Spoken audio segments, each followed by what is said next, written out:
चलिए यहां पे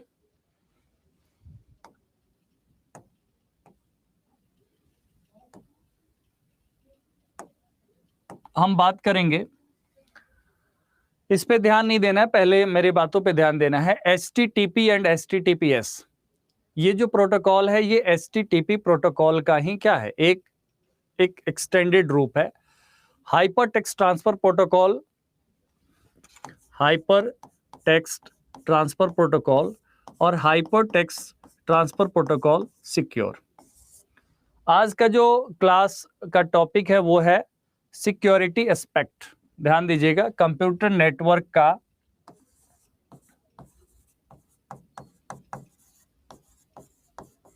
ये लास्ट टॉपिक है सिक्योरिटी एस्पेक्ट, जो आपके एनसीईआरटी के अकॉर्डिंग भी और आपके वैसे पीजीटी के सिलेबस के अकॉर्डिंग भी। IP address classes and all, उसके बाद पिछले क्लास में आप लोगों ने पढ़ा ही सब चीज। तो सिक्योरिटी एस्पेक्ट के अंदर हम सिक्योरिटी एस्पेक्ट की बात करेंगे, लेकिन आपको याद होगा कि मैं एक पार्ट आपको कराया हुआ था, जैसे कि एडवेयर के बारे में, स्पाईवेयर के बारे में, कंप्यूटर वायरसेस के बारे में। तो उसी को रिवाइज करना है, वो भी इसी का पार्ट है सिक्योरिटी एस्पेक्ट का, बट जो रिमेनिंग पार्ट है उसको मैं करवा रहा हूं। ठीक है, जैसे हाइपर टेक्स्ट ट्रांसफर प्रोटोकॉल है, आपको पता है कि किसी भी वेबसाइट को जब आप एक्सेस करते हैं, वेबसाइट या इंटीग्रेटेड जो एप्लीकेशन होता है वेबसाइट के अंदर, जिसे हम वेब एप्लीकेशन कहते हैं, ठीक है, तो किसी भी वेब एप्लीकेशन और वेबसाइट को जब आप एक्सेस करते हैं, और आप एक्सेस करते हैं नॉर्मल डेटा के लिए, टेक्स्ट फाइल्स के लिए, डॉक्यूमेंट्स को ऑनलाइन व्यू करने के लिए, ब्लॉग्स को व्यू करने के लिए, तो वहां पर जो सिक्योरिटी कंसर्न होता है वो बहुत ज्यादा नहीं होता है, क्योंकि उस प्रकार के डेटा को, वो तो पब्लिकली डेटा वैसे भी अवेलेबल रहता है, anybody can access through this protocol. मतलब आप गूगल भी सर्च करेंगे, वेबसाइट खुलेगा तो हाइपरटेक्स्ट ट्रांसफर प्रोटोकॉल क्या है, ओपन हो जाएगा। http www.google.com या gmail.com whatever। तो यहां पर आप देख रहे हैं कि this is not a major concern, बहुत ही ज्यादा चिंता का विषय नहीं होता है ऐसे चीजों में। ठीक है, तो HTTP और HTTPS दोनों अलग अलग वेरिएंट है किसका, हाइपर टेक्स्ट ट्रांसफर प्रोटोकॉल का, एंड इसके द्वारा गवर्न होता है how data can be transmitted over the world wide web. तो तभी तो हम यूज करते हैं इसे, HTTP www.adda247.com। ठीक है, तो यहाँ पर वर्ल्ड वाइड वेब पर डेटा ट्रांसमिट होता है, उसको गवर्न करता है, और उसके लिए क्या रूल है, रूल मतलब प्रोटोकॉल। ठीक है, तो इसको हम कहेंगे HTTP। तो समझ गए आप, both HTTP and HTTPS are the variant of HTTPS, and its variant HTTPS hypertext transfer protocol secure are set of rules protocol that govern how data can be transmitted over the world wide web। Clear, अब इतना ज्यादा मुश्किल चीज नहीं है। अब यहां पर मैंने ये कहा कि जब HTTP है ये कि नॉर्मल ब्लॉग, नॉर्मल वेबसाइट को एक्सेस करने के लिए, means website and web application those are concerned and very much sensitive. ऐसी इंफॉर्मेशन जो है सिक्योर तरीके से डेटा ट्रांसमिशन वहां पर होना चाहिए www पे। जैसे इंटरनेट बैंकिंग है, तो इंटरनेट बैंकिंग में सिक्योरिटी बहुत जरूरी है, क्योंकि वहां sensitive information, user ID, password आप यहां पर इंटर कर रहे हैं, तो इसलिए ऐसे एप्लीकेशन में यूज होता है HTTPS, hyper text transfer protocol secure. तो आप समझ गए HTTP और HTTPS जो है दोनों ही डिफरेंट इस मायने में है कि एक सिक्योर है और एक सिक्योरिटी की ज्यादा नीड नहीं है। ऐसा नहीं कि वो सिक्योरिटी बिल्कुल नहीं है, बट उसकी नीड नहीं है। तो यहां पर डिफरेंशिएट क्यों किया गया है, जैसे आप देखेंगे HTTP send information over the network as it is. HTTP क्या करता है, HTTP डेटा को स्क्रैम्बल नहीं करता है, मतलब दूसरे फॉर्मेट में उसको चेंज नहीं करता है। तो HTTP send information over the network as it is, जैसा डेटा है उसी फॉर्म में चेंज कर देता है। It does not scramble the data to be transmitted, data को किसी अदर फॉर्मेट में चेंज नहीं करता है, जैसा डेटा है सिमिलरली वो क्लाइंट या होस्ट या आपके किसी भी नोड पर वो ऐसा ही रिफ्लेक्ट करेगा, कोई भी सिस्टम जो डेटा कम्युनिकेट कर रहा है, नेटवर्क के साथ जुड़ा हुआ है। Transmitted, leaving it vulnerable to the attacks from the hackers. मतलब क्या, एचटीटीपी डेटा को सेम फॉर्मेट में ट्रांसमिट करता है, ऐसे में ऐसे डेटा पर अटैक होने की संभावनाएं ज्यादा है। ठीक है, वल्नरेबिलिटी जो है, संभावनाएं जो हैं वो ज्यादा है डेटा पर अटैक होने की हैकर्स के द्वारा या क्रैकर्स के द्वारा। ठीक है, इसलिए HTTP is sufficient for websites, वैसे वेबसाइट्स के लिए with public information sharing like news portals, blogs, etc.. अब अगर न्यूज पोर्टल है तो उसको तो पब्लिक को ही डेटा शेयर करना है। ठीक है, या नॉर्मल वेबसाइट्स है जहां पर इंफॉर्मेशन शेयर करना है, जैसे एजुकेशन बेस्ड जो जितने भी आर्टिकल्स होते हैं, तो पोर्टल्स, आर्टिकल्स, ब्लॉग्स, ऐसे चीजों को, ऐसे वेबसाइट्स जो ऐसे डेटा शेयर करते हैं, उनके लिए इसका प्रयोग किया जाएगा एचटीटीपी का। मतलब यहां पर क्या होगा, डेटा स्क्रैम्बल नहीं होता है, मतलब अदर फॉर्मेट में चेंज नहीं होता है, वो सेम फॉर्मेट में, ओरिजिनल फॉर्मेट में रहता है, और इसलिए इसको हैक करना क्या रहता है, बहुत आसान रहता है। लेकिन जब पर्सनल इंफॉर्मेशन से संबंधित, जैसा हमने कहा, मैं ऑलरेडी एक्सप्लेन तो कर दिया हूं, बस थोड़ा सा बता रहा हूं, आप लोग भी इसको पढ़ लीजिए तो ठीक रहेगा, क्योंकि क्वेश्चन जो होता है, बहुत सारे क्वेश्चन कुछ ऐसे आएगा ना जो सेंटेंस पढ़ करके और ऑप्शन देख करके आप कर सकते हैं आंसर, लेकिन वो तब जब आप क्वेश्चन ठीक से समझें और ऑप्शन समझ में आए तब, क्योंकि बहुत से जनरल एजम्पशन टाइप के क्वेश्चन जो है इस तरीके के कॉम्पिटिटिव एग्जाम्स में पूछे जाते हैं। When it comes to dealing with personal information, जैसे बैंकिंग क्रेडेंशियल्स जो है, जैसे पासवर्ड, ठीक है, ATM pin and all, we need to communicate data more securely over the network using HTTPS। ठीक है, आप समझ गए इस चीज को, डेटा को क्या है, ज्यादा सिक्योर तरीके से नेटवर्क पर ट्रांसमिट करना होता है, तो यहां पर इसलिए यूज किया जाता है प्रोटोकॉल, उसको कहेंगे हम HTTPS। अब HTTPS क्या करता है, HTTPS encrypts the data before transmission. तो इनक्रिप्ट्स को ही क्या कहते हैं, स्क्रैम्बल कहते हैं, इनक्रिप्ट्स को ही क्या कहते हैं, तो scramble is nothing but encryption. Scramble का मतलब क्या होता है, इनक्रिप्ट कर देना। ठीक है, तो HTTPS encrypts the data before transmission, at the receiver end it decrypts to recover the original data. जो इनक्रिप्शन और डिक्रिप्शन होता है आपको पता है, तो यहां पर आपका डेटा को स्क्रैम्बल करके HTTPS भेजता है, सो दैट कि अगर उसको कोई अटैकर अटैक भी करता है, ठीक है, अगर कोई अटैकर अटैक भी करता है तो आपको समझ में आ जाए। ठीक है, तो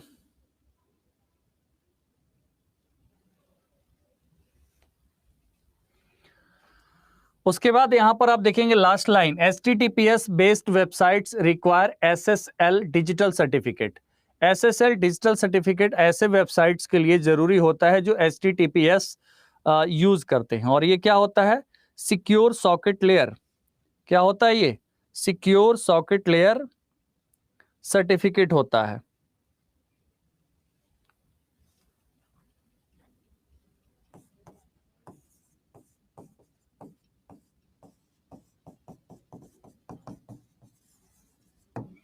तो सिक्योर सॉकेट लेयर सर्टिफिकेट्स किसके लिए जरूरी है, तो ये सिक्योरिटी पर्पस से, मतलब HTTPS प्रोटोकॉल्स के लिए जरूरी है। ठीक है, ओके।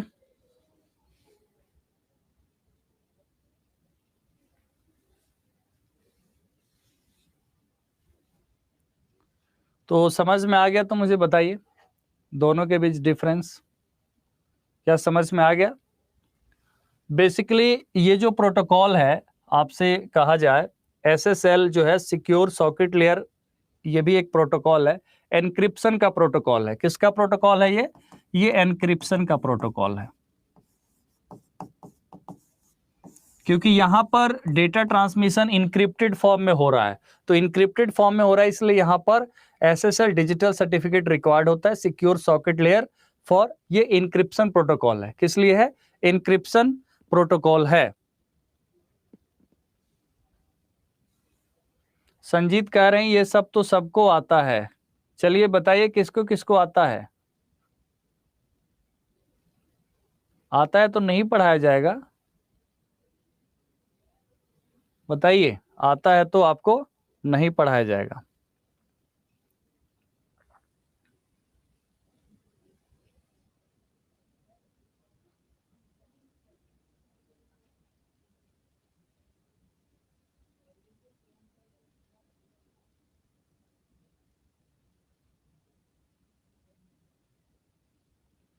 देखिए यहाँ पे पोर्ट में हमने आपको पढ़ाया था, HTTP का पोर्ट होता है 80 और HTTPS का क्या होता है 443।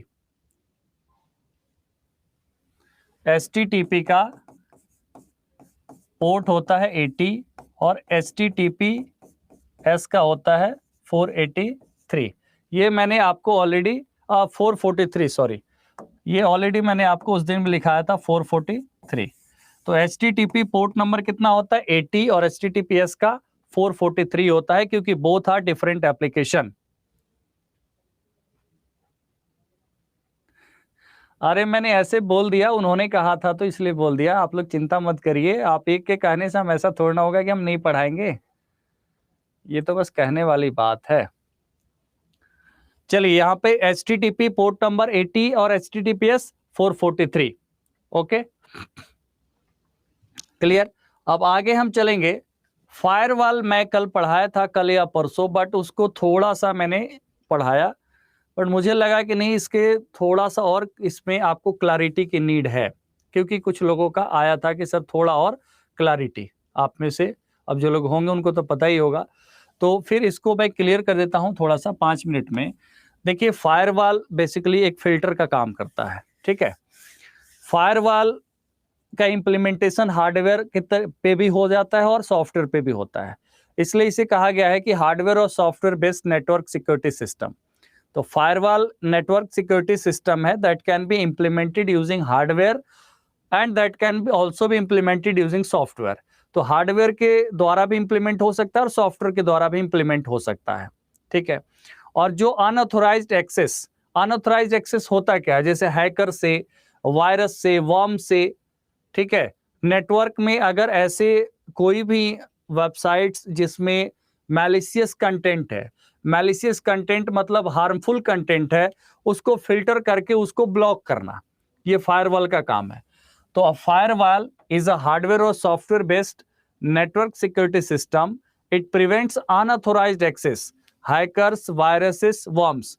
ये जो भी आज का पढ़ाया जा रहा है ये एनसीईआरटी के आपके चैप्टर से लिया गया, इसलिए यहां पर आप देख ले होंगे मैंने लिख दिया है सिक्योरिटी एस्पेक्ट एनसीईआरटी क्लास 12, ठीक है,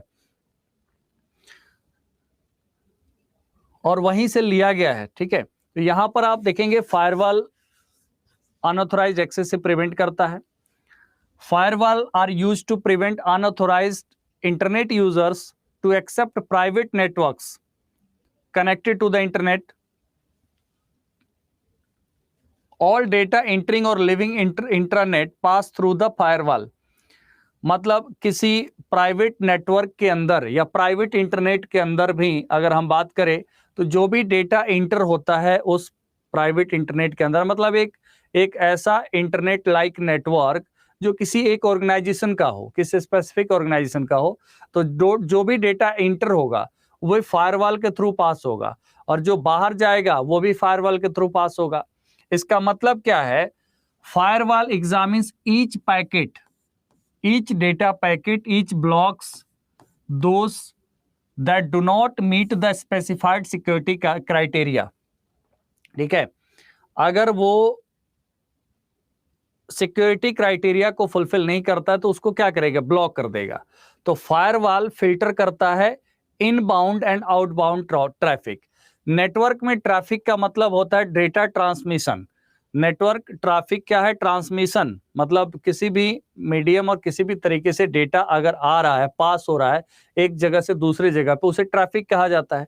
तो फायरवॉल क्या करता है, इनबाउंड और आउटबाउंड ट्रैफिक को, मतलब किसी अन्य नेटवर्क से एक नेटवर्क में आने वाला, ये एक होस्ट में आने वाला, अभी पता चल जाएगा आपको, क्योंकि फायरवॉल जो होता है वो एक होस्ट मशीन के साथ भी होता है और फायरवॉल नेटवर्क के बीच में भी होता है। तो फायरवॉल 2 प्रकार का होता है। फायरवॉल कितने प्रकार का होता है? 2 प्रकार का होता है। जैसे इसमें पहला है network firewall.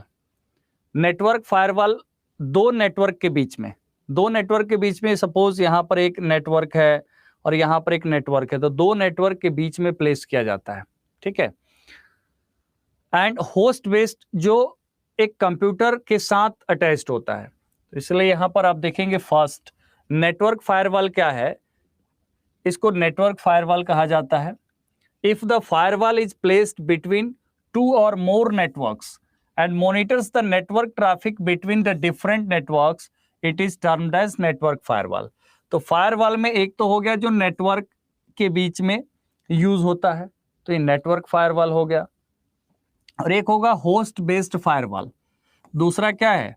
Host based firewall means if the firewall is placed on a computer and monitors a computer and monitors the network traffic to and from the computer, it is called host based firewall। आपका computer है तो आपका computer connect है internet से, तो आपके computer में कोई भी एक्सेस आ रहा है, कोई भी वेबसाइट्स, कोई भी आप डेटा एक्सेस कर रहे हैं सर्वर पे, वेबसाइट्स पे, तो ऐसे में ये जो फायरवॉल है ये आपके सिस्टम में आने वाले सभी डेटा पैकेट्स या जाने वाले सभी डेटा पैकेट्स को क्या करता है? फिल्टर करता है।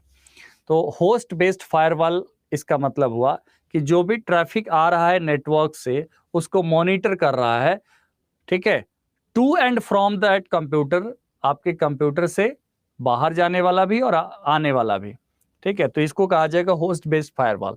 तो फायरवॉल में नेटवर्क बेस्ड भी होता है और होस्ट बेस्ड भी होता है। तो फायरवॉल का आपको समझ में आ गया कि फायरवॉल की यूजेस क्या है, ठीक है। और ये दो टाइप का फायरवॉल होता है। यहां से क्वेश्चन आएगा तो आराम से कर दीजिएगा, इसमें कहीं भी कोई इश्यू नहीं है कि आप नहीं कर पाएंगे। अब हम लोग बात करेंगे यहां पर हैकर्स और क्रैकर्स, ये दो टर्म है, हैकर और क्रैकर। नॉर्मली जो सामान्य हम लोग यूज करते हैं ना बोलचाल में कि ये हैक कर लिया, तो हैकर कभी भी गलत इंटेंशन से काम नहीं करता है, इसको समझिएगा। हैकर जो हैकिंग टर्म का पहली बार यूज किया गया था MIT 1950-60 के समय में, ठीक है। The term use for people who engage themselves in harmless technical experiments, मतलब हैकिंग जो होता है वो लूप होल्स का पता लगाने के लिए सिक्योरिटी कंसर्न होते हैं। जैसे स्टेट बैंक ऑफ इंडिया का इंटरनेट बैंकिंग है, तो SBI के द्वारा एक तरीके से एक पूरा इंफॉर्मेशन दिया जाएगा, एक चैलेंज दिया जाएगा कि अगर कोई भी पर्सन हमारे स्टेट बैंक के सिक्योरिटी को एक्सेस कर लेगा, ठीक है, तो वो क्या करता है, वो जस्ट फॉर एक्सपेरिमेंट पर्पस कि इससे हैकर्स जो दुनिया के हैं वो उस चैलेंज में भाग लेंगे, और भाग लेंगे तो सिक्योरिटी का लूप होल का पता चलेगा। तो वो लूप होल का पता लगाने के लिए यहाँ पर हैकर्स जो होते हैं वो हार्म नहीं करते, बट इस तरीके के लूप होल्स का पता लगाते हैं, सिस्टम को और भी ज्यादा सिक्योर बनाने में मदद करते हैं, ठीक है। तो यहाँ पर आप देखेंगे the term hacking was first used eight MIT during 1950-90। ये तो एक इंट्रोडक्टरी पार्ट आपको बता दिया कि पहली बार इस शब्द का चयन किया गया था। The term was used for people who engage themselves in harmless technical experiments, not harmful। तो ये टेक्निकल एक्सपेरिमेंट्स में लगे होते हैं जो हार्मलेस हैं, एंड फन लर्निंग एक्टिविटीज, मतलब अलग अलग सिक्योरिटी की चीजों की जानकारी के लिए। The computer enthusiast involves in this activities known as hacker. तो ऐसा व्यक्ति जो इन कामों में लगा हुआ है उसको हैकर कहा जाएगा, ठीक है। मतलब हैकर क्या करता है,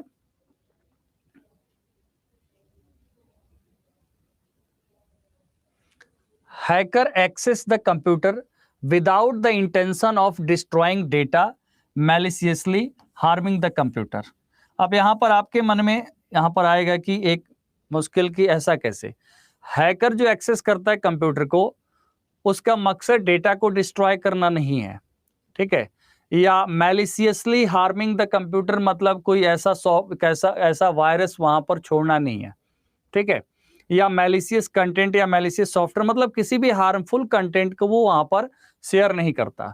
तो हैकर जो कंप्यूटर को एक्सेस करता है, यूजर के इंटेंशन के खिलाफ एक्सेस करेगा, हैक करेगा वो, ठीक है, यूजर्स के सिक्योरिटी को तोड़ेगा, लेकिन वो क्या करेगा, डेटा डिस्ट्रॉय नहीं करेगा, कंप्यूटर को हार्म नहीं करेगा। तो हैकर इज एक ऐसा कह सकते हैं कि हैकर जो टर्म है वो है कि जो सिक्योरिटी के लूप होल्स, ब्रीचेस पता लगाने के लिए यूज कर रहा है, ठीक है। अब यहां पर एक टर्म जो कॉमनली हैकिंग के साथ यूज होता है उसको कहा जाता है क्रैकिंग। तो क्रैकिंग बेसिकली होता है, इसका मकसद होता है किसी न किसी तरीके से हार्म पहुंचाना। तो क्रैकिंग का मतलब क्या हुआ, हार्म पहुंचाना। एक व्यक्ति, एक पर्सन जो कंप्यूटर को अनऑथोराइज्ड एक्सेस करता है, उसका मकसद है कि आपके डेटा को डैमेज करना या आपके डेटा को अनऑथोराइज्ड तरीके से एक्सेस करना। तो यहां पर इसको हम क्या कहेंगे, क्रैकिंग कहेंगे। तो यहां पर आपने देखा था टॉपिक ही हमने लगा रखा है हैकर्स एंड क्रैकर्स, ठीक है। तो हैकर्स एंड क्रैकर्स, हैकर्स आपको समझ में आ गया कि सिक्योरिटी के लूप होल्स का ये पता जरूर लगाते हैं लेकिन ये हार्म नहीं करते। बट क्रैकर्स क्या होते हैं, ये डैमेज करते हैं और हार्मफुल इंटेंशन, इनका जो इरादा है वो गलत होता है। तो गलत इरादे से क्या करते हैं, ये किसी न किसी माध्यम से अनऑथराइज्ड एक्सेस करते हैं। तो दोनों के बीच आपको डिफरेंस समझ में आ गया होगा कि हैकर और क्रैकर क्या है। ये एनसीईआरटी की बुक में अलग से इस तरीके से दिया हुआ है, तो क्वेश्चंस भी यहां से बन सकता है। फिर यहां पर हैकर के टाइप बताया गया है। White hats hacker, white hat hacker को इथिकल हैकर कहा जाता है, ठीक है। व्हाइट हैट हैकर को क्या कहा जाता है, इथिकल हैकर कहा जाता है। इथिकल हैकर का मतलब ये हुआ कि इनका इरादा जो होता है वो गलत नहीं होता है, मतलब सही इरादा होता है। तो ऐसे हैकर्स जिनका इरादा क्या है, साफ है, मतलब नेक है, इसलिए इनके नाम के साथ लगा है white hat hacker, ethical hacker को कहा जाता है। दोनों एक ही चीज है, ठीक है। अब यहां पर देखेंगे, अगर कोई हैकर, जैसा मैंने बताया, कोई सिक्योरिटी एरर है, सिक्योरिटी एरर मतलब किसी भी वेब एप्लीकेशन के अंदर, इतने बड़े बड़े एप्लीकेशंस हैं, अगर उनमें सिक्योरिटी एरर होगा तो कहीं ना कहीं बहुत बड़ा प्रॉब्लम खड़ा हो सकता है। तो अगर कोई hacker, if a hacker uses its knowledge to find and help in fixing the security flaws in the system, it is termed as white hat hacker। समझ में आ गया आपको। कोई भी व्यक्ति जो कंप्यूटर साइंस स्ट्रीम फील्ड से और उसके पास क्या है, नॉलेज है, तो वो अपने नॉलेज का यूज कर रहा है सिक्योरिटी फिक्स करने के लिए, क्योंकि सिक्योरिटी का पता सिक्योरिटी लूपहोल्स पता चलेगा, उसको फिक्स करने के लिए अपना नॉलेज यूज करता है, उसको व्हाइट हैट हैकर कहा जाता है। मतलब ऐसे हैकर का इंटेंशन क्या होता है, गुड इंटेंशंस, मतलब सही इरादे के लिए ये काम करते हैं। They are actually security experts. तो इथिकल हैकर और व्हाइट हैट्स हैकर को क्या कहा जाएगा, they are the security experts. इसका ध्यान रखेंगे। इसका मतलब इनकी हायरिंग बड़े बड़े ऑर्गेनाइजेशंस, ठीक है, खासकर नेटवर्क की दुनिया में काम करने वाले, या लगभग आजकल तो सभी ऑर्गेनाइजेशन जो वेब एप्लीकेशंस ही डेवलप कर रहे हैं या उनका वेब एप्लीकेशन ही चल रहा है, तो ऐसे में ये लोग क्या करते हैं, सिक्योरिटी एक्सपर्ट्स जो हायर करते हैं, they are nothing but ethical hackers. तो व्हाइट हैट हैकर्स और इथिकल हैकर्स की बड़ी संख्या में जो है समय के अनुसार यूजेस बढ़ रही हैं, जैसे जैसे डिजिटल रिवॉल्यूशन, वेब एप्लीकेशन, इन सब चीजों की यूजेस बढ़ी हैं। मतलब ऑर्गेनाइजेशन हायर इथिकल और white hat hackers to check and fix their systems for potential security threats and how loopholes। समझ गए आप, सिक्योरिटी, पोटेंशियल सिक्योरिटी के बारे में क्या और सिक्योरिटी फीचर हो सकता है, क्या अपडेट इसमें किया जा सकता है। तो always there are some issues कि कहीं ना कहीं लूप होल हो सकता है या किसी न किसी तरीके से सिक्योरिटी को तोड़ा जा सकता है, अनऑथराइज्ड एक्सेस गेन किया जा सकता है। इसका पता लगाना और ऐसे प्रॉब्लम्स को फिक्स करना जो अपडेट्स के माध्यम से, ठीक है। तो यहां पर टेक्निकली अगर हम बात करें तो व्हाइट हैट हैकर्स जो होते हैं वो ब्लैक हैट्स के अगेंस्ट काम करते हैं। जैसे होता है ना वायरस, तो वायरस एक गलत इंटेंशन के लिए प्रोग्राम लिखा गया है। एंटीवायरस वायरसेस को क्या करता है, डिटेक्ट करता है, आपके कंप्यूटर को कंप्यूटर वायरस से प्रोटेक्ट करता है।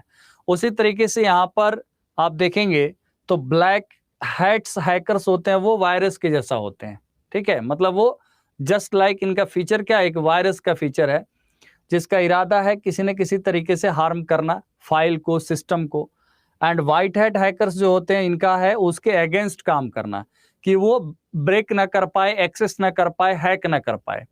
ठीक है, तो ब्लैक हैट्स के खिलाफ या अगेंस्ट जो काम करता है वो व्हाइट हैट है। तो समझ में आ गया व्हाइट हैट और ब्लैक हैट क्या है।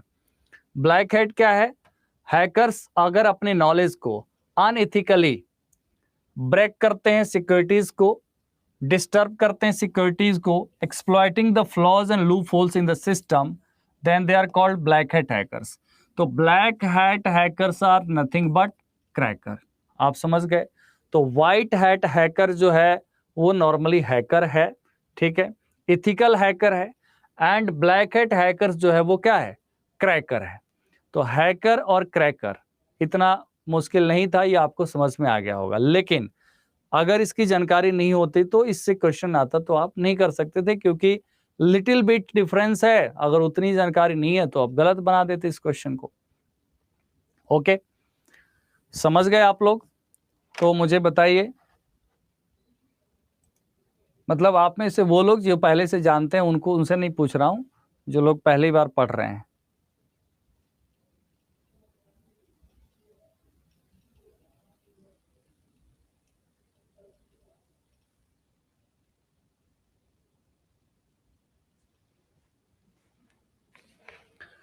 तो ये चैप्टर था, इसमें दरअसल दो दो पार्ट है। एक तो कंप्यूटर वायरस का भी यहाँ पर है, तो कंप्यूटर वायरस मैं करा चुका हूँ। ठीक है, ब्लैक हैट फिर से देखिए, ब्लैक हैट होता है जो जो क्रैकर्स होते हैं जो किसी के पासवर्ड को एक्सेस करेंगे, किसी के यूजर आईडी को एक्सेस करेंगे, मतलब कॉन्फिडेंशियल डेटा को एक्सेस करेंगे अनऑथराइज तरीके से। ठीक है,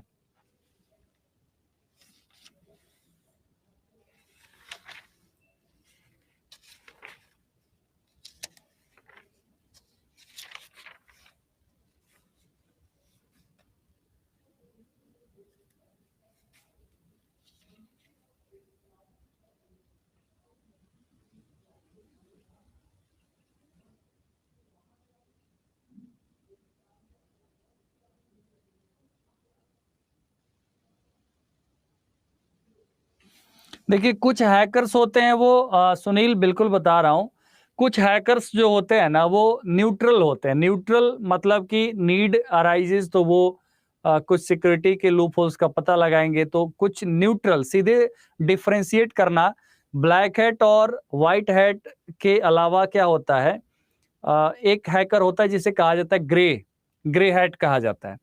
तो ग्रे हैट हैकर्स जो होता है, ग्रे हैक ग्रे हैट जो होते हैं वो होते हैं जो एक न्यूट्रल होते हैं, मतलब वो न्यूट्रल है।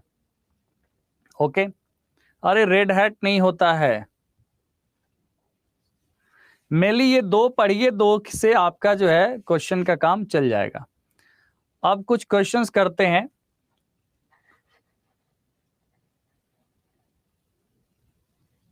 Type of virus Pankaj ji बिल्कुल करा चुका हूं, आप थोड़े से जा करके देखिए तो सही कुछ क्लासेस।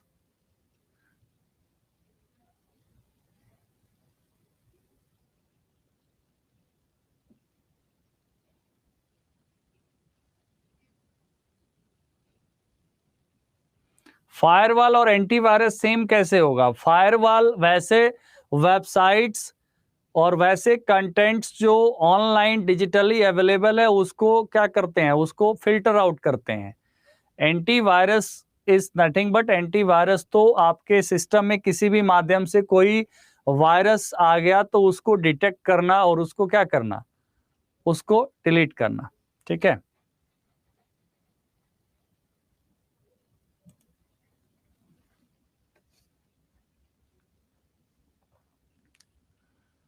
अब यहाँ पर एक प्रोग्राम के बारे में एक और टर्म ही आप कहेंगे इसको, क्योंकि ये हार्डवेयर भी हो सकता है या एक मैलवेयर भी होता है, मतलब एक प्रकार का एक वायरस हो सकता है।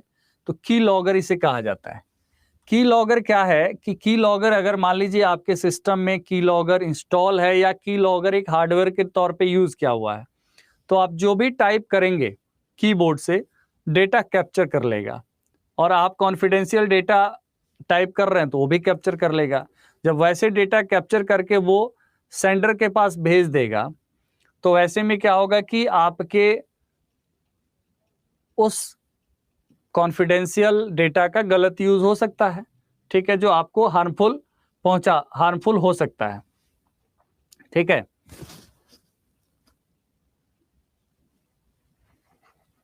एमसीक्यू आंसर के साथ नहीं देते हैं हिस्ट्री वाले सर, क्लास के बाद प्लीज उन्हें बताइए। ओके, मैं बात कर लूंगा, ठीक है।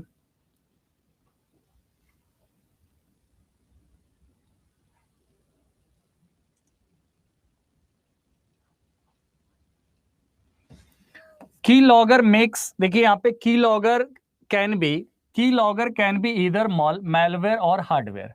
मतलब एक प्रोग्राम भी हो सकता है मैलिशियस प्रोग्राम, जिसे मैलवेयर कहा जाता है। जैसे कंप्यूटर वायरस एक मैलवेयर है, उसी तरीके से की लॉगर भी एक मैलवेयर है, ठीक है। मतलब computer virus is another thing, की लॉगर इज अनदर थिंग, ठीक है।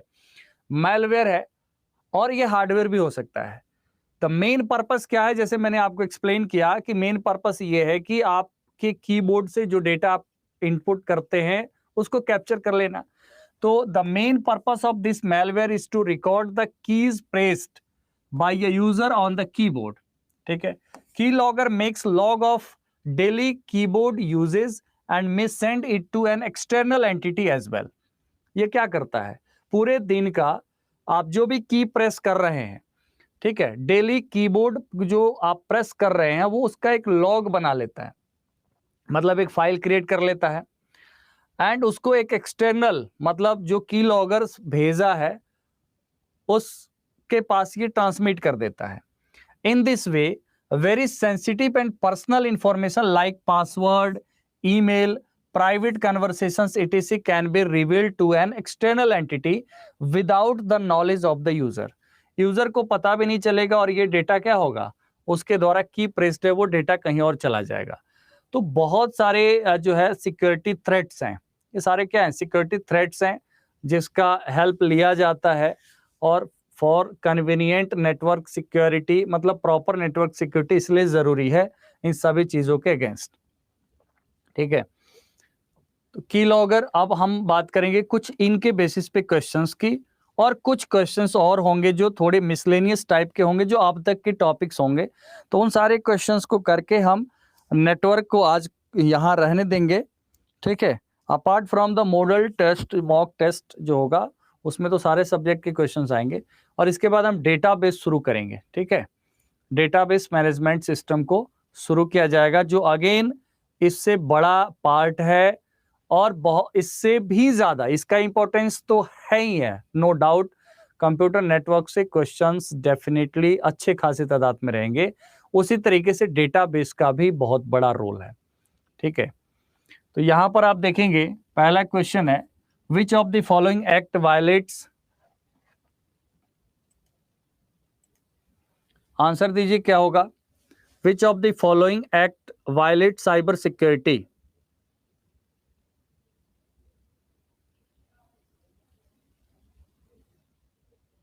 which of the following act violates cyber security।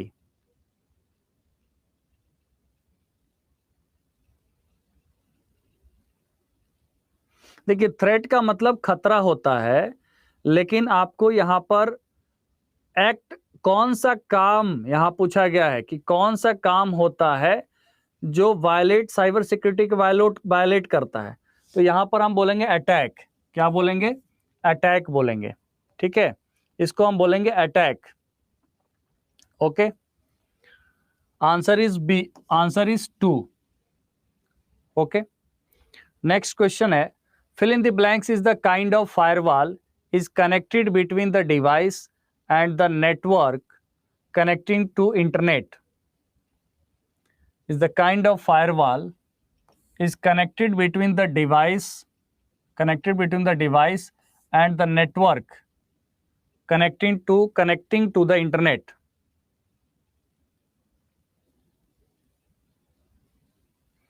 Hardware firewall, software firewall, stateful inspection firewall, Microsoft firewall.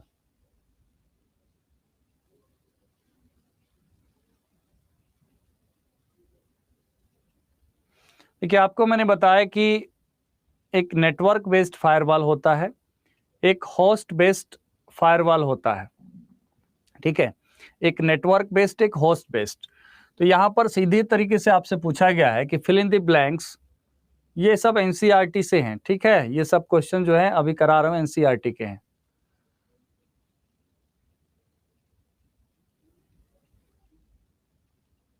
की लॉगर हार्डवेयर कैसे होगा, एक्सप्लेन। देखिए, की लॉगर हार्डवेयर इस तरीके से होगा कि कुछ ऐसे डिवाइस होते हैं जो इतने कम एरिया को करते हैं, जैसे एटीएम के उसमें लगा देना, आप लोगों ने सुना भी होगा, और आप एटीएम पे पिन प्रेस करेंगे तो वो उस पे क्या होगा, उस पे आ जाएगा, और उसको यूज करके उसमें मेमोरी चिप लगा रहता है और वो क्या करेंगे, उसका यूज कर लेते हैं। तो आपने देखा भी होगा न्यूज वगैरह में। तो वो मतलब मेनली तो सॉफ्टवेयर होते हैं, but it can be hardware also. एक स्मॉल कंपोनेंट जो हिडन फॉर्म में होगा, स्मॉल उस पे चिप लगा होगा और उसको यूज कर दिया जाता है। खासकर ये यूज होता है खासकर टर्मिनल्स पे, जो होता है ना बिजनेस कंप्यूटिंग या एटीएम टर्मिनल्स एंड ऑल, उस पे यूज होता है।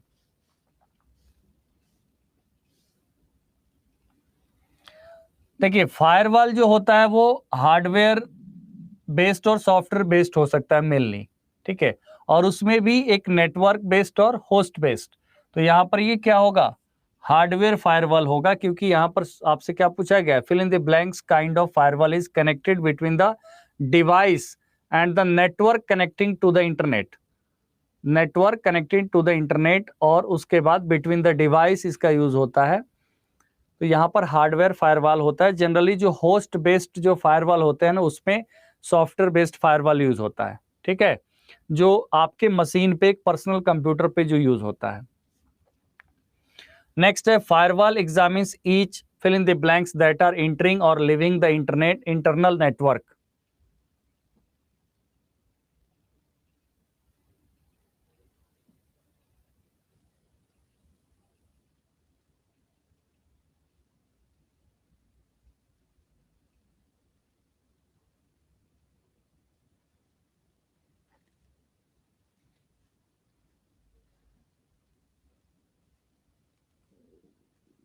कुछ लोग ऐसे हैं ना, उनका अलग टाइप का क्वेश्चन ही खत्म नहीं होता। अलग टाइप समझ रहे हैं, मतलब कुछ पूछना है, टाइप करना है। Firewall examines each fill in the blanks that are entering और leaving the internal network data packets. Option 4 is right.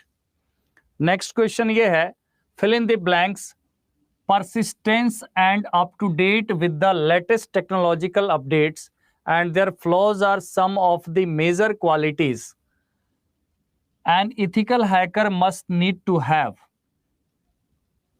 ये एक जनरल एजम्पशन बेस्ड क्वेश्चंस है।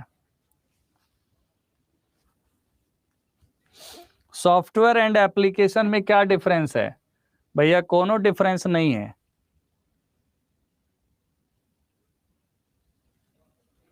एप्लीकेशन इसलिए कहा गया कि अगर एप्लीकेशन सॉफ्टवेयर है तो एप्लीकेशन होगा, सॉफ्टवेयर में वो सिस्टम सॉफ्टवेयर भी हो सकता है, बट एक यूजर के लिए application is nothing but software. यहां पर आप देखेंगे, fill in the blanks persistence and up to date with the latest technological updates and their flaws are some of the major qualities an ethical hacker must need to have। Ethical hacker को के पास क्या होना चाहिए? Ethical hacker के पास understanding का अभाव होना चाहिए, तो गलत है। वीक प्रोग्रामिंग स्किल्स होगा तब भी काम नहीं चलेगा, ठीक है, मतलब उसके पास लो परसिवियरेंस, ये भी नहीं काम चलेगा। हाई पेशेंस, इनमें से दिए गए ऑप्शन में उसके पास हाई पेशेंस होना चाहिए। नेक्स्ट क्वेश्चन ये है, Understanding of fill in the blanks is also important for gaining access to a system through networks.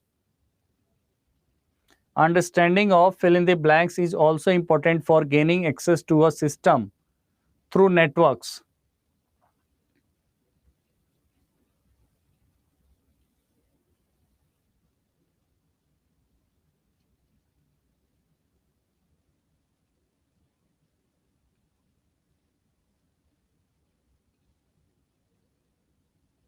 देखिए, नेटवर्क्स के थ्रू सिस्टम को एक्सेस करने के लिए किस चीज की जानकारी होनी चाहिए? नेटवर्किंग की। हार्डवेयर तो ऑल्सो, हार्डवेयर क्या होगा? हार्डवेयर तो नेटवर्किंग के अंदर खुद ही आ जाएगा, क्योंकि नेटवर्किंग क्या होता है? All the systems devices which are interconnected through means of various mediums. तो हार्डवेयर कंपोनेंट बहुत सारा चीज तो डिवाइसेस के अंदर ही आ गए, ठीक है।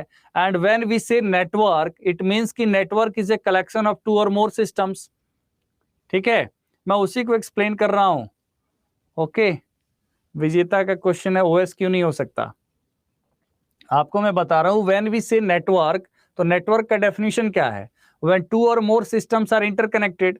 जब सिस्टम्स इंटरकनेक्टेड है तो उसमें इंटीग्रेटेड ऑपरेटिंग सिस्टम तो उसके अंदर है ही ना, ऑपरेटिंग सिस्टम के बिना तो पॉसिबल नहीं है। तो यहां पर जब हम नेटवर्किंग कहेंगे तो ये सारा चीज जो है एक ये सब इसमें आ जाएगा।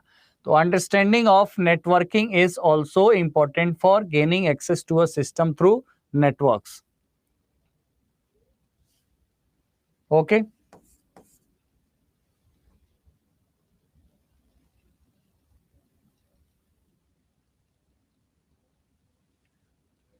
नेक्स्ट क्वेश्चन क्या है? The fill in the blanks is a security app by Microsoft. इसको पढ़ करके आंसर करिए।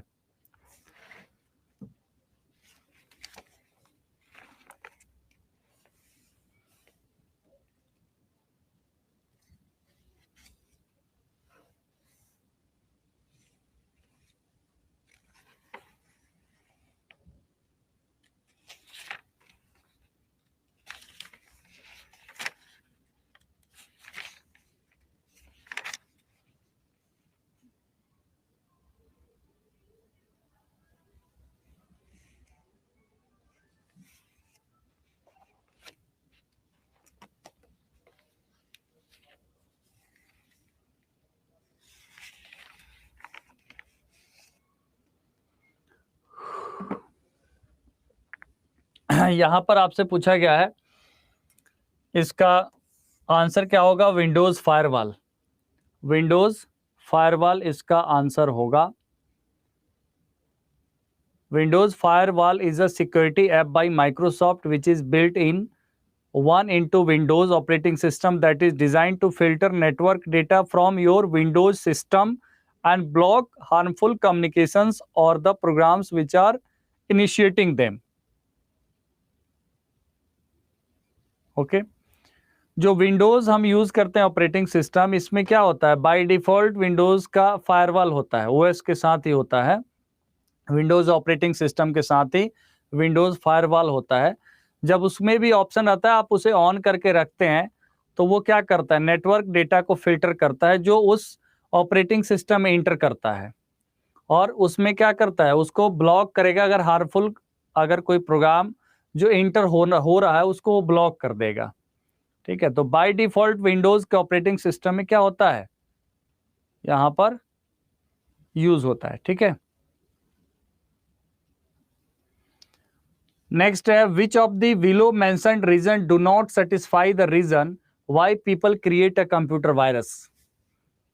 मैंने पहले ही बता दिया, ये क्वेश्चन एनसीईआरटी की किताब से लिया गया है। मैंने आज ही इसको लिया था ताकि हम लोग उन छोटे मोटे बड़े जो भी क्वेश्चन है उसको हर टाइप से करके देखते रहें, ताकि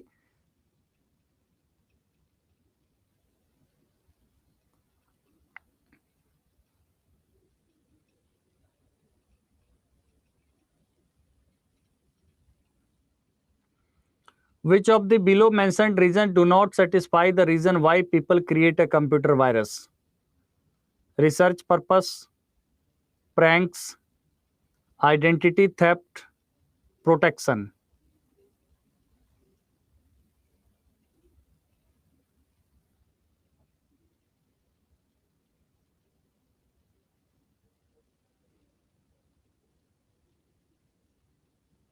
देखिए, कंप्यूटर वायरस कभी प्रोटेक्शन के लिए नहीं किया जाता है। कंप्यूटर वायरस क्या है? कंप्यूटर वायरस कभी भी प्रोटेक्शन के लिए यूज नहीं किया जाता है।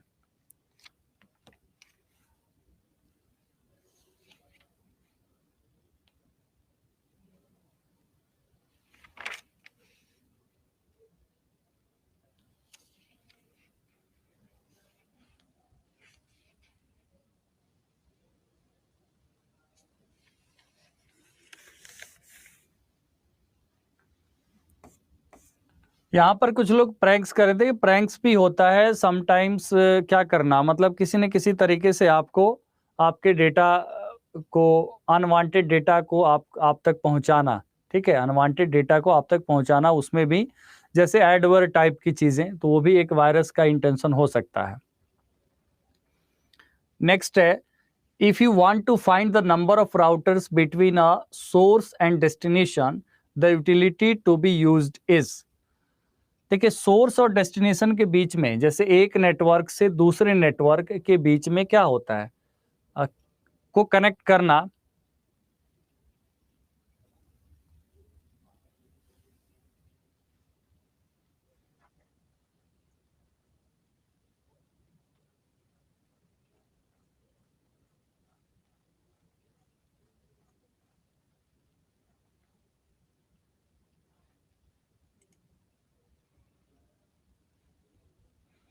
If you want to find the number of routers between a source and destination, the utility to be used is।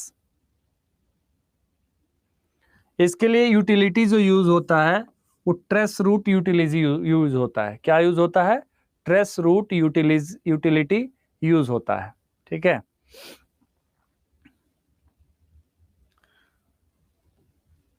Next question है, choose the wrong statement from the following. Choose the wrong statement from the following.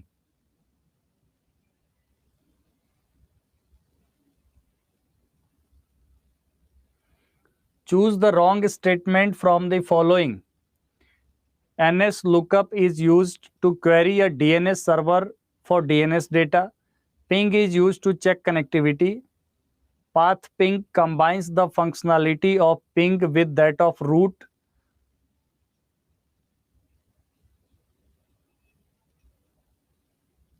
बताइए क्या होगा answer? Wrong statement choose करना इनमें से।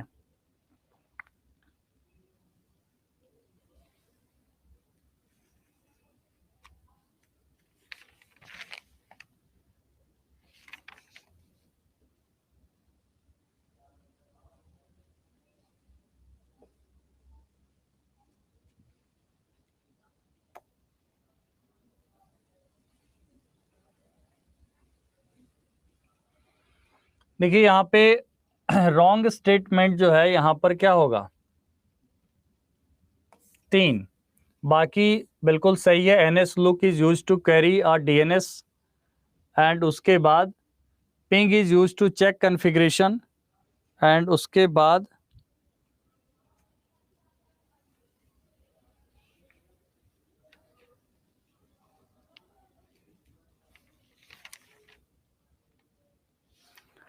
यहां पर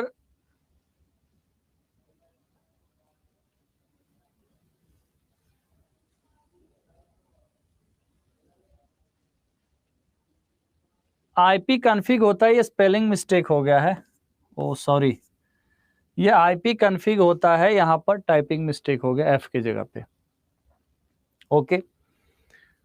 next question है, Bluetooth is the wireless technology for.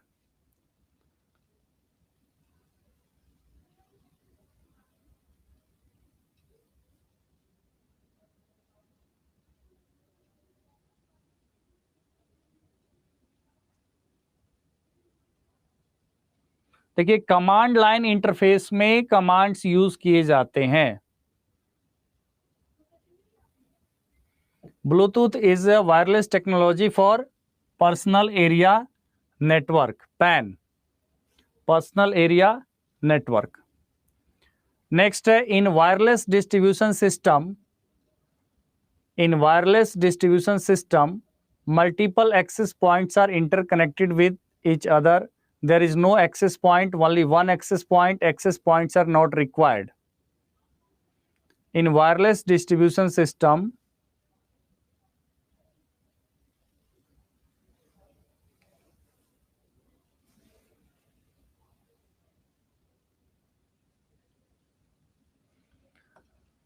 multiple access points are interconnected with each other. Wireless distribution system में क्या होता है? Multiple points interconnected with each other, जिसे कहा जाता है वायरलेस डिस्ट्रीब्यूशन सिस्टम.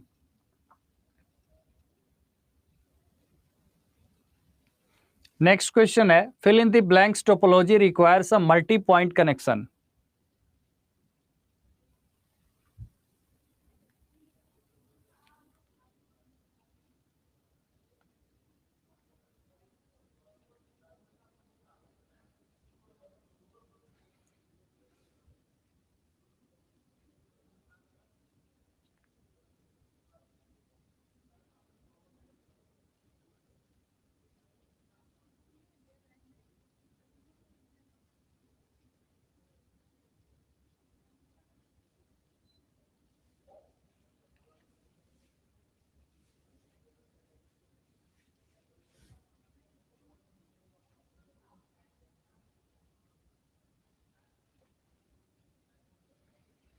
यहां पर स्टार, मेस, रिंग और बस है.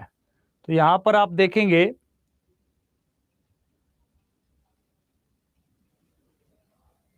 सब लग रहा है. बस टोपोलॉजी में क्या होता है? बस topology require a multi point connection. बस topology require a multi point connection, मतलब एक कनेक्शन के क्या होते हैं? मल्टीपल पॉइंट्स होते हैं. ओके, तो इसलिए यहां पर बस टोपोलॉजी होगा. Okay, bus topology require a multi point connection. Mesh में तो 1 to 1 कनेक्शन रहता है ना, every two systems are interconnected. तो मल्टी पॉइंट कैसे हो गया? मैश में तो हर दो सिस्टम का क्या रहता है? कनेक्टेड रहता है. ठीक है. रिंग में क्या रहता है कि एक दूसरे के साथ कनेक्ट होता है, दूसरा तीसरे के साथ कनेक्ट होता है. नेक्स्ट है, मल्टीप्लेक्सिंग इज यूज्ड इन.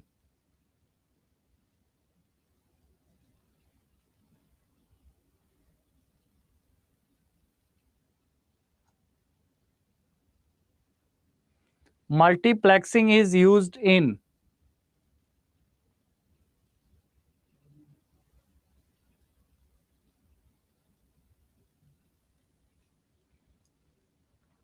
बताइए क्या होगा आंसर?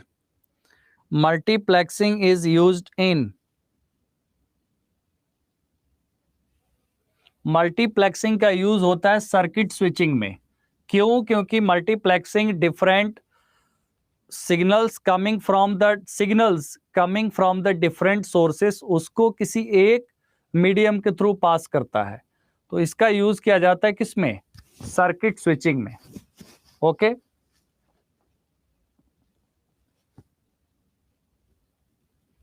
नेक्स्ट है, when collection of various computers seems a single coherent system to its client, then it is called. When collection of various computers seems a single coherent system to its client, then it is called.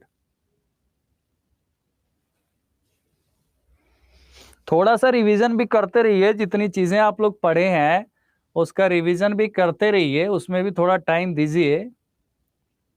अरे break करते हैं, रुक तो जाइए.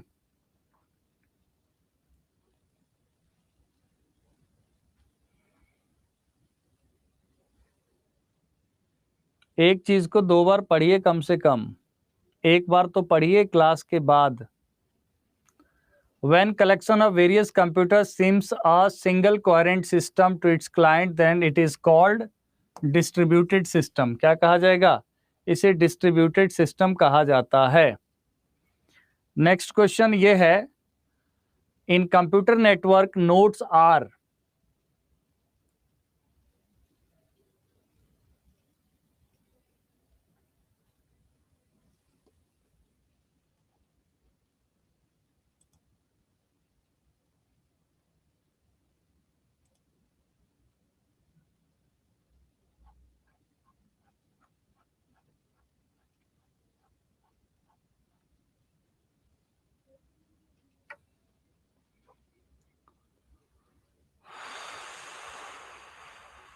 बताइए nodes क्या है? In computer networks nodes are the computer that originate the data, the computer that routes the data, the computer that terminates the data, all of the above are mentioned. तो answer क्या होगा? All of the above are mentioned. तो एक तो section ये है और एक सेक्शन ये है कि हम लोग कुछ मिसलेनियस क्वेश्चन करेंगे, करीब करीब 40-50 क्वेश्चन, जो एक एनसीईआरटी के लेवल के आधार पर ही होगा, मतलब वही लेवल है, ठीक है। लेवल ज़्यादा ना मुश्किल ना आसान, मतलब एक मीडियम एवरेज मॉडरेट क्वेश्चंस का 50 का सेट हम लोग करेंगे तुरंत, ठीक है। तो एक छोटे से ब्रेक के बाद करेंगे उसको। उसके बाद कल से याद रखिएगा, कल से डेटाबेस डीबीएमएस स्टार्ट हो जाएगा, ओके। और कुछ चीज़ें रहेंगी वो मॉक में तो चलेगा, मिसलेनियस में, क्योंकि हमें आपको थोड़ा आगे बढ़ना पड़ेगा धीरे धीरे, थोड़ा समझ रहे हैं ना।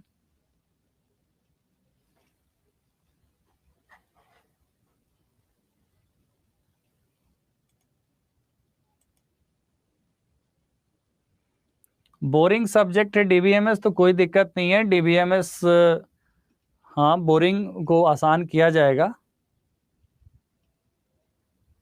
और डीबीएमएस कंप्लीट करने के बाद डीबीएमएस में, क्योंकि आज है 5 जुलाई, तो 6 से डीबीएमएस शुरू होगा, तो करीब करीब ये मान के चलिए कि 8-10 दिन तो लगेगा, 8 दिन तो लगेगा कम से कम, ठीक है। कोशिश करना है कि 8 दिन में करना है, ठीक है, डीबीएमएस के सभी इंपॉर्टेंट टॉपिक्स को। उसके बाद हम अगले उसमें प्रवेश करेंगे, बिजनेस कंप्यूटिंग एंड डीबीएमएस दोनों, क्योंकि बिजनेस कंप्यूटिंग भी आजकल क्वेश्चन बहुत आता है। तो जैसे डेटा माइनिंग या डेटा आपके डेटा वेयर हाउस, ऐसे ऐसे टर्म से क्वेश्चंस, ये सब हम लोग करेंगे। चलिए आंसर दीजिए। Which unit is responsible for, fast answer करना है।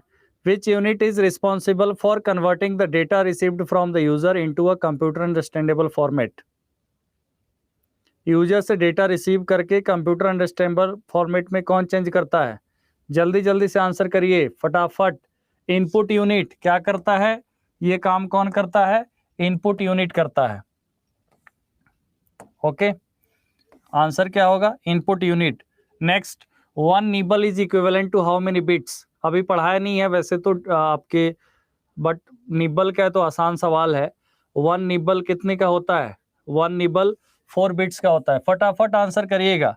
एक निबल 4 बिट्स का होता है। बिट बाइट कन्वर्जन आप जानते ही हैं, bit byte, kilobyte, megabyte, gigabyte, terabyte, petabyte, exabyte, zettabyte, yottabyte, और भी आगे भी होता है, ठीक है। नेक्स्ट है जैसे ब्रोंटो बाइट, जियो बाइट। नेक्स्ट है IEEE का फुल फॉर्म बताइए जल्दी जल्दी से। सारे पीडीएफ मिलेंगे, सब पीडीएफ मिलेंगे। IEEE stands for institute for electrical and electronic engineers. Option D is right, institute of electrical and electronic engineers, जो नेटवर्क्स या इलेक्ट्रॉनिक्स जगत की चीज़ों का स्टैंडर्ड प्रोवाइड करता है। नेक्स्ट क्वेश्चन है, ALU gives the output of the operations and the output is stored in the. ALU gives output of the operation and output is stored in the. ये मैंने इसलिए कराया कि आप लोग भूले ना, थोड़ा सा चलते रहना चाहिए ना, क्योंकि कल से तो डीबीएमएस शुरू करना है। The ALU gives the output of the operations and the output is stored in the। Output को स्टोर करेगा किसमें? रजिस्टर्स में। किसमें? रजिस्टर्स में, क्योंकि ALU डायरेक्टली एक्सेसिबल होता है रजिस्टर से, उसके बाद ही आपके कहीं पे भी जाता है, मेमोरी में जाता है। तो register is the right answer. Next question है, the process of division on memory spaces is called. Memory spaces के डिवीजन के प्रोसेस को क्या कहा जाता है?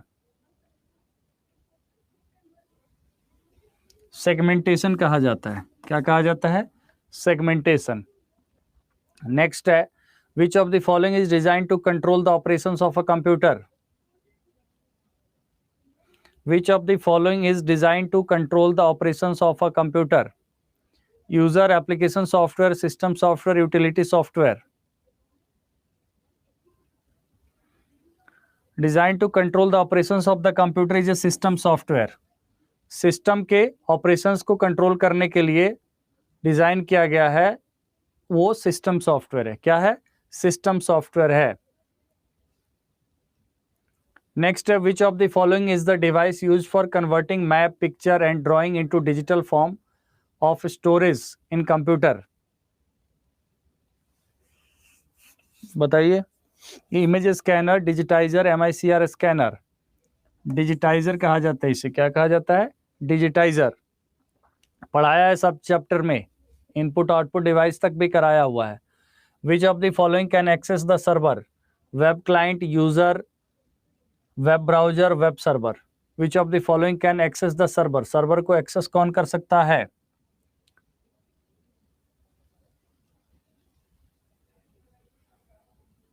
Which of the following can access the server? Client server architecture सुना है आपने? तो client can access the server. Client can access the server. Option A. Next question, which of the following is a type of technique in which dumb terminals are connected to a central computer system? Which of the following is a type of technique in which dumb terminals are connected to a central computer system? Time sharing में एक ही processor क्या करता है? एक ही processor अपने time को divide करता है मल्टीपल टर्मिनल्स के लिए. ठीक है. जैसे आपने देखा होगा टिकट वेंडिंग मशीन, या मतलब टिकट वेंडिंग तो छोड़िए, वो तो एम्बेडेड सिस्टम होता है. दरअसल जो टर्मिनल्स ऐसे लगे रहते हैं ना कोई डेटा चेक करने के लिए एयरपोर्ट्स पे एंड ऑल, तो वहाँ पे क्या होता है, एक सिस्टम टर्मिनल मॉनिटर रहता है, बाकी कुछ नहीं रहता है. तो वो किसी एक प्रोसेसर से कनेक्ट रहता है, उसे डम्ब टर्मिनल कहा जाता है. नेक्स्ट है, which of the following service allow a user to log into another computer somewhere on the internet? इनमें से कौन सा सर्विस अलाउ करता है यूजर को लॉग ऑन करने के लिए? क्या होगा? Telnet. Telnet option C is right. Next question क्या है? Which of the following invention give birth to the much cheaper micro computers? Micro computers इतने सस्ते कैसे हो गए? किसके आविष्कार के बाद? माइक्रो कंप्यूटर्स सस्ते कैसे हो गए? By invention of microprocessor. Marcian E Hoff microprocessor के इन्वेंशन से. Design to solve a specific problem और to do a task. Question number 12, जल्दी जल्दी कीजिए.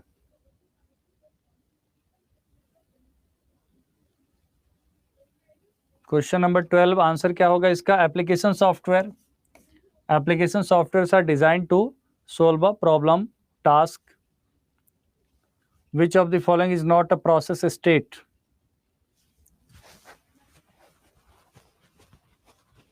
Terminated, running, blocked, execution. Execution कोई स्टेट नहीं होता है. ब्लॉक्ड वेटिंग स्टेट को कहा जाता है, waiting for input output. Next है, AT&T developed which of the following operating system? 1969 AT&T Bell Labs laboratory developed which supported and worked on different hardware platforms. Unix operating system. Unix operating system. Next है, the software substituted for hardware and stored in ROM. उस software को क्या कहा जाता है जो रोम पे install होता है? फर्मवेयर. क्या कहा जाता है? फर्मवेयर. नेक्स्ट है, what does MBR stands for?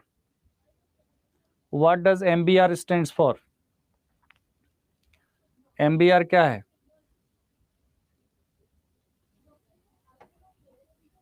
Memory buffer register. कहाँ गया? Memory buffer register. D D D D D. ठीक है ठीक है ठीक है. एक 1 कर रहे हैं. कौन है? शशि कुमार 1 कर रहे हैं. बाकी मनीष चलिए।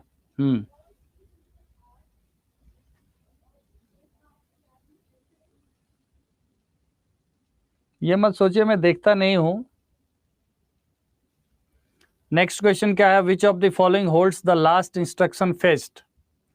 विच of the following holds the last instruction fest? PC, MAR, MBR, IR?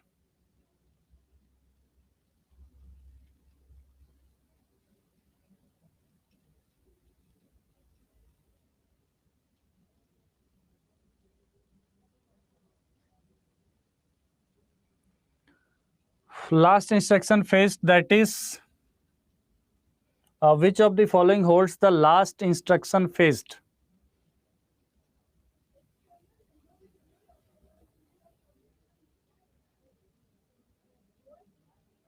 Last instruction phase program counter ही होगा, क्योंकि इसको फेच किया गया यही तो होगा इंस्ट्रक्शन जो पास किया जाएगा। ठीक है, which of the following holds the last instruction phased?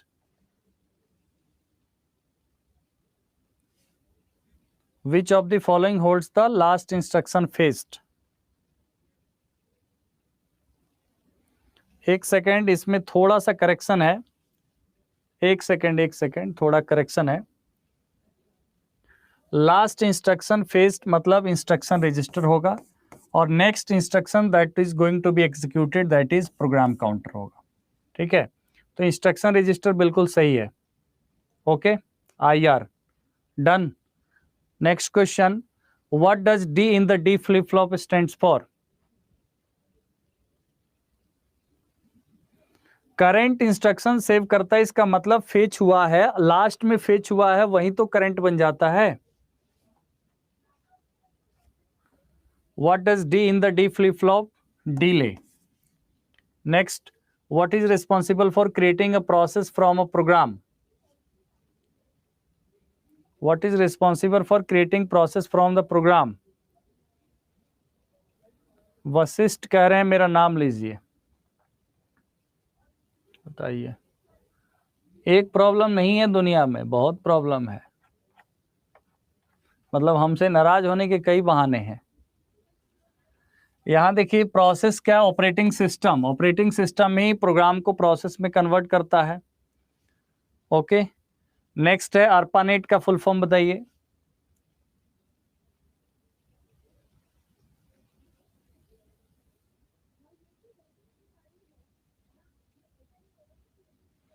Advanced research project agency network, option A. Next, allow the user to create and maintain a personal list of favorite URL address. Software, web server, web browser, www.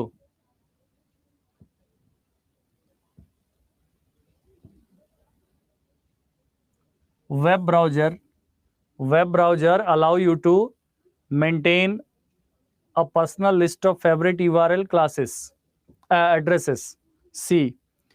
Small data file in the browser. Small data file in a browser is called cookie. क्या कहा जाएगा इसे? Cookies कहा जाएगा। Next, HTML stands for HTML stands for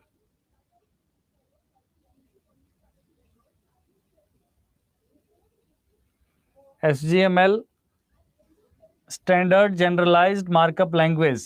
Standard Generalized Markup Language, HTML. Next, a program that can retrieve files from the World Wide Web and render text, images, or sounds encoded in the files. Browser, internet server, web server.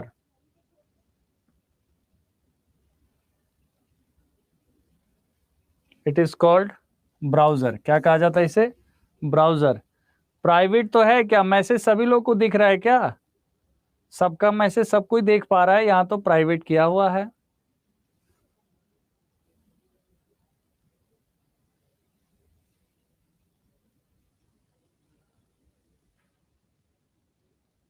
अब दिख रहा है?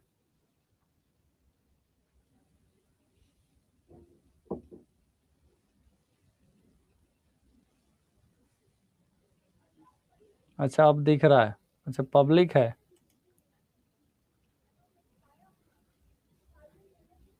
कोई बात नहीं, चलिए next. API is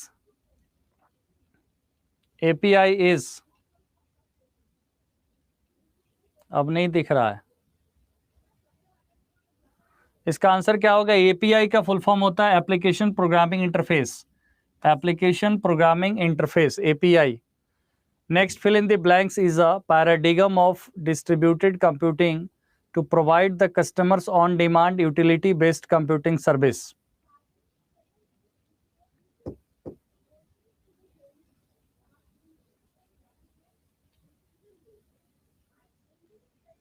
Cloud computing. Option C, cloud computing. Next, which is not an objective of network security? Identification, authentication, access control. Lock.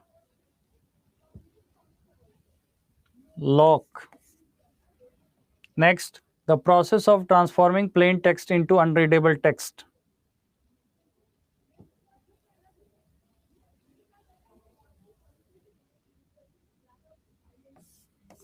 Encryption.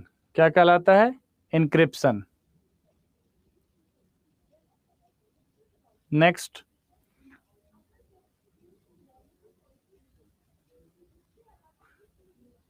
Individual, ये अभी मैंने आपको पढ़ाया नहीं है, यूनिट टेस्टिंग होगा। Individual components testing is called unit testing. A testing strategy that test the application as a whole, इसको कहा जाएगा सिस्टम टेस्टिंग। क्या कहा जाता है? सिस्टम एज अ होल तो सिस्टम टेस्टिंग, और components, individual components is a unit testing. Which of the following is a type of architecture used in computers nowadays?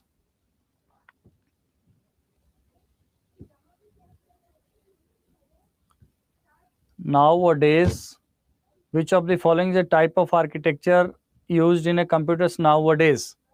Stored program procedure पे based von Neumann architecture, John von Neumann architecture. Next है, to reduce the memory access time we generally make use of. memory access time को कम करने के लिए किसका use किया जाता है? in the given option, SD RAM, heaps, cache, higher capacity RAM. Cache का यूज किया जाता है, option C.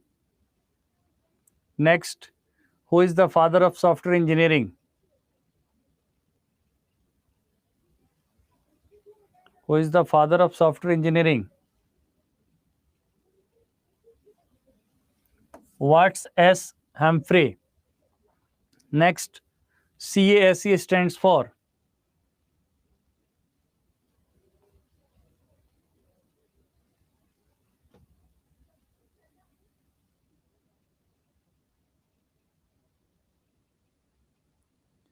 Computer aided software engineering, computer aided software engineering, option A, computer aided software engineering. Next, what does SDLC stands for?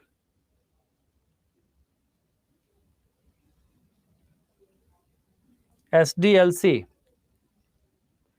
software development life cycle. Next, what is the full form of COCOMO?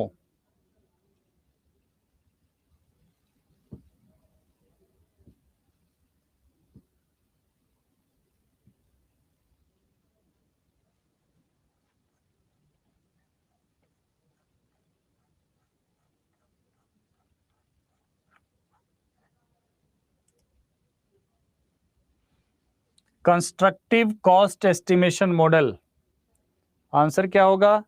Constructive cost estimation model, option B, constructive cost estimation model. Software debugging is known as?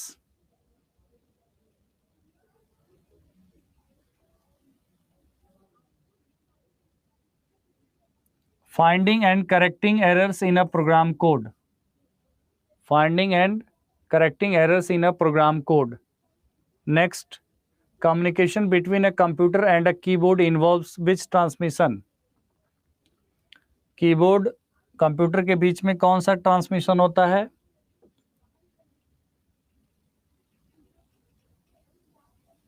Simplex.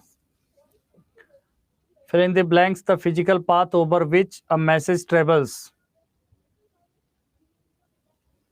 Fill in the blanks is the physical path over which a message travels.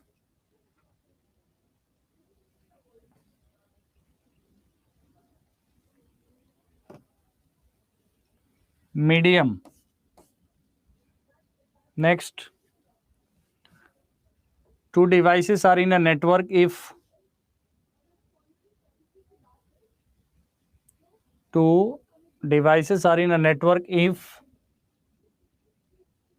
process in one device is able to exchange information with a process in another device. Option A is right. Next, in the computer networks node R. ये आज ही किए थे हमने, all of the above होगा, आज ही किया था question इसको. नेक्स्ट, ब्लूटूथ ये कर लिया, ये कर लिया. उसमें पर्सनल एरिया नेटवर्क होगा, ये हो गया question. A fill in the blanks is a device that forwards packets between networks by processing the routing information included in the packet. Fill in the blanks is a device that forwards packets between networks by processing the routing information included in the packet. Router. Next, network congestion occurs. Network congestion occurs in case of traffic overloading, when a system terminates, when a connection between two nodes terminates, in case of transfer failure.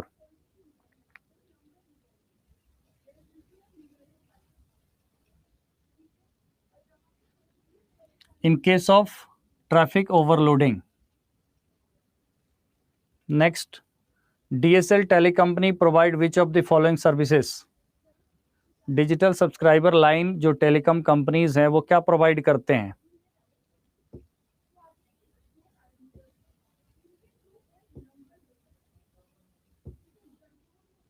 देखिए, वो wired phone access भी provide करते हैं और ISP भी provide करते हैं.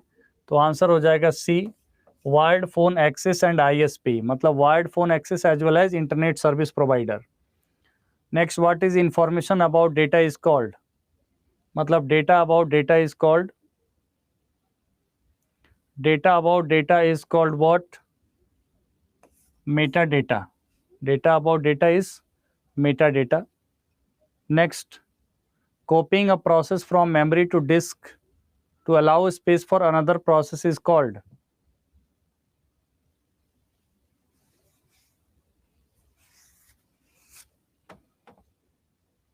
Copying a process from memory to disk to allow space for other process is called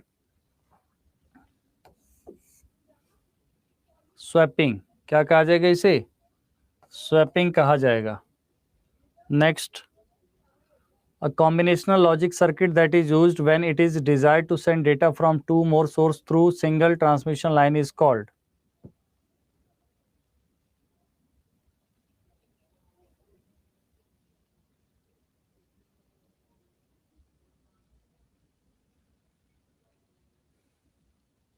multiplexer. अच्छा, एक बात बताइए मुझे, डेटाबेस क्या बिल्कुल ही एकदम जीरो लेवल से करना है या कैसे करना है? कुछ आइडिया दीजिएगा आप लोग. बिल्कुल ही जीरो से, बेसिक से.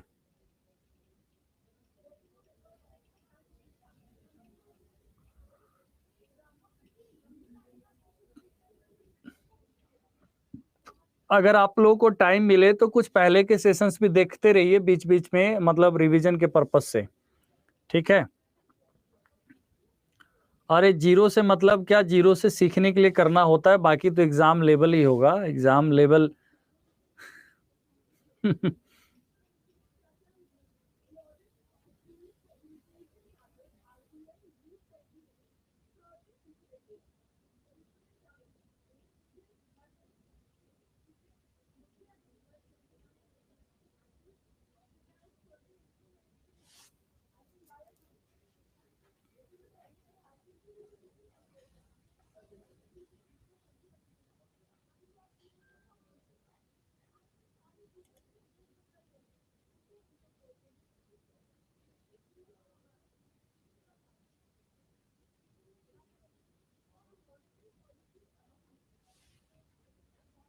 ओके, मतलब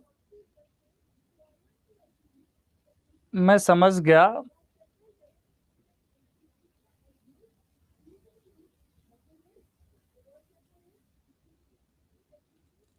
नेक्स्ट है, चलिए नेक्स्ट क्वेश्चन पे आइए। Register in the micro processor that keep track of the answer और रिजल्ट ऑफ एनी अर्थमेटिक और logical operation is the.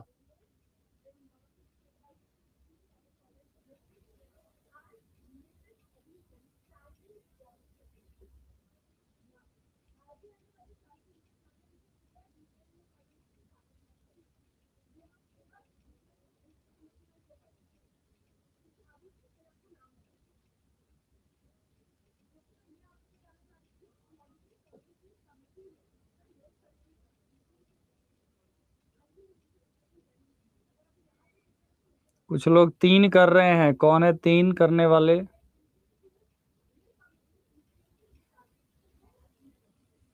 Option 1 होगा एक्यूमुलेटर, क्योंकि एक्यूमुलेटर को ही कहा जाता है processors register.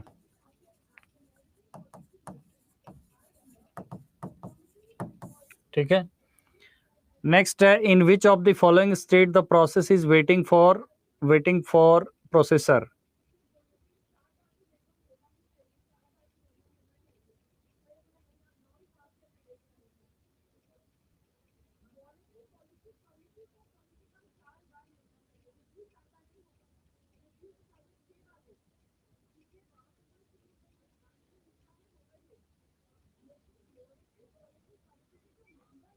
Okay, ready state, अगर वो रेडी स्टेट में, इसका मतलब waiting for the processor for the execution.